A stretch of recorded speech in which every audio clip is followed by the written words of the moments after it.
अस्सलाम वालेकुम जी, कैसे हैं आप सब। उम्मीद है कि आप सब ठीक ठाक होंगे, खैर खैरियत से होंगे। शुक्र अल्हम्दुलिल्लाह मैं भी बिल्कुल ठीक ठाक हूँ। तो आज सुबह वॉक करके वापस आई तो मैंने कहा कि आज सुबह-सुबह ना मैंने कपड़े धो लेने हैं। जैसे वॉक करके वापस आई तो ना थोड़ी देर के लिए सो गई और जब मैं उठी ना तो इतनी ज़्यादा धूप निकली हुई थी।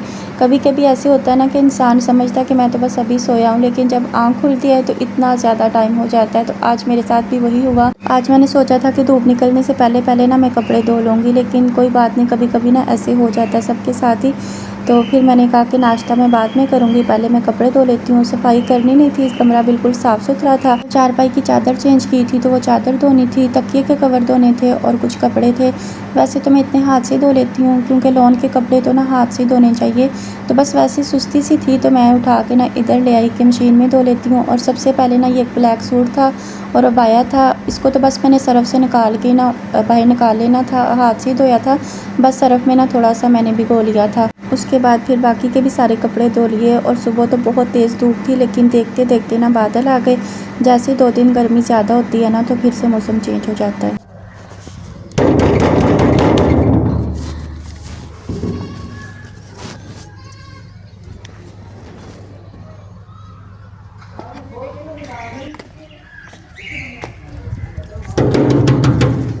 आंटी आप नीचे बैठ गई हो।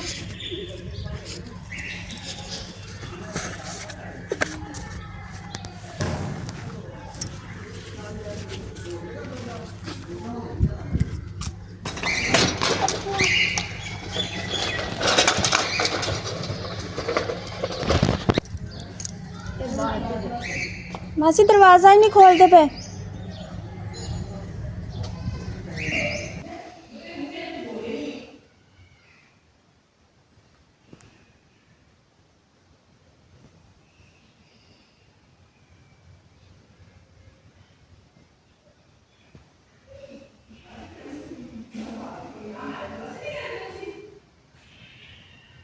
कपड़े धोने के बाद जब घर वापस आई तो इतनी देर बाहर बैठी रही, दरवाज़ा खटखटाया, किसी ने दरवाज़ा ही नहीं खोला।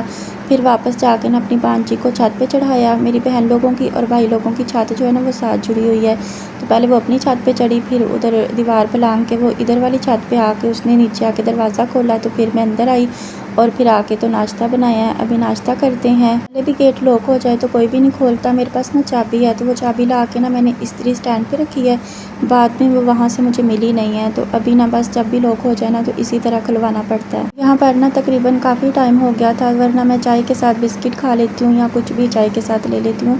तो आज ना काफ़ी टाइम हो गया था तो भूख लग रही थी तो मैंने ना सोचा कि चले रोटी बना लेती हूँ, साथ में ना अंडा फ्राई कर लूँगी। कुछ लोगों को ना मेरी ज़िंदगी बहुत ज़्यादा आसान लगती है, किसके पास सब कुछ है, आराम से अपनी ज़िंदगी गुजारी है, लेकिन ये नहीं जानते कि इसी घर में रह के ना कितनी ज़्यादा मुश्किलात का सामना करना पड़ता है। वजह ये है कि मैं किसी के ऊपर बोझ नहीं हूँ ना, तो अगर मैं अपने बहन भाइयों पे बोझ हूँ ना तो उनको मेरा एहसास भी हो। असल में हम अपने लिए और दूसरों के लिए ना बहुत कुछ सोच लेते हैं, बहुत सारे प्लान बना लेते हैं, लेकिन असल प्लानर अल्लाह ताला ऊपर बैठे होते हैं। और जो अल्लाह ताला प्लान बनाते हैं ना वो किसी के वहमो गुमान में भी नहीं होते। और जो दूसरों के लिए रास्ते बंद करता है, दरवाजे बंद करता है ना, अल्लाह ताला एक दिन वही रास्ते वही दरवाजे उस इंसान के लिए बंद कर देता है।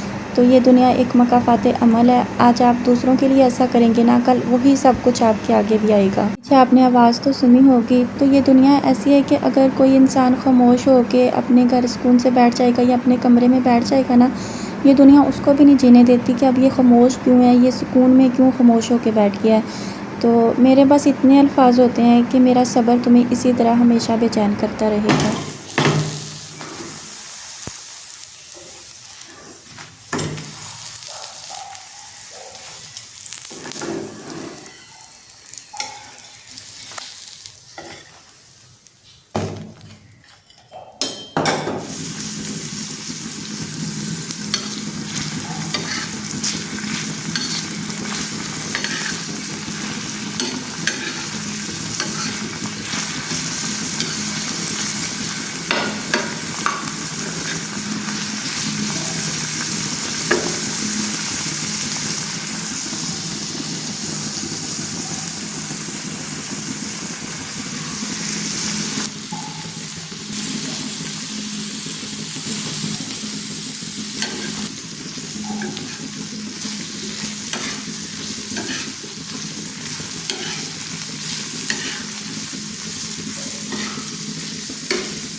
अल्लाह ताला देर करते हैं लेकिन अंधेर नहीं। जब आप किसी को बगैर वजह के तकलीफ़ देते हैं, ज़लील करते हैं, तंग करते हैं ना, तो शायद दुनिया ना देखे लेकिन अल्लाह ताला सब देख रहे होते हैं और फिर एक दिन इंसान को अपने अमाल का हिसाब देना पड़ता है। कभी कभी लोग समझते हैं कि सिर्फ़ फ़िज़िकल हर्ट करना गलत है, लेकिन हकीकत ये है कि अल्फाज के ज़ख्म बहुत प्यारे होते हैं।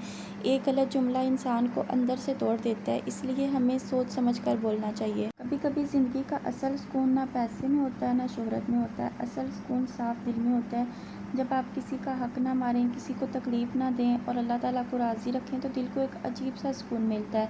और कुछ लोग ना उस सुकून को देख के बेचैन हो जाते हैं कि इसके पास कुछ भी नहीं है लेकिन फिर भी ये सुकून में क्यों है। कभी कभी लोग समझते हैं कि जब दुनिया के सामने हकीकत आएगी तो हम अपनी बात से मुकर जाएंगे, लेकिन हर दुख, हर आंसू और हर सब्र अल्लाह ताला के इल्म में होता है और एक दिन वही सब्र इंसान की ताकत बन जाता है।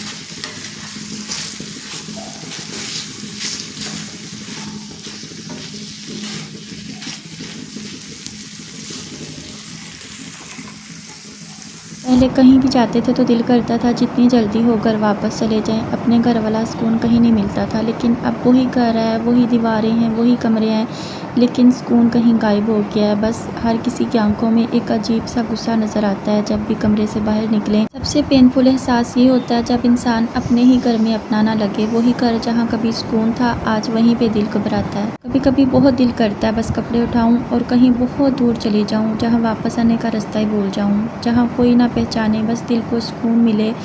फिर हकीकत सामने आती है, ना कोई अपना घर, ना कोई सहारा, ना कोई रास्ता, और इंसान फिर से वहीं पे रुक जाता है जहाँ से वो भागना चाहता है।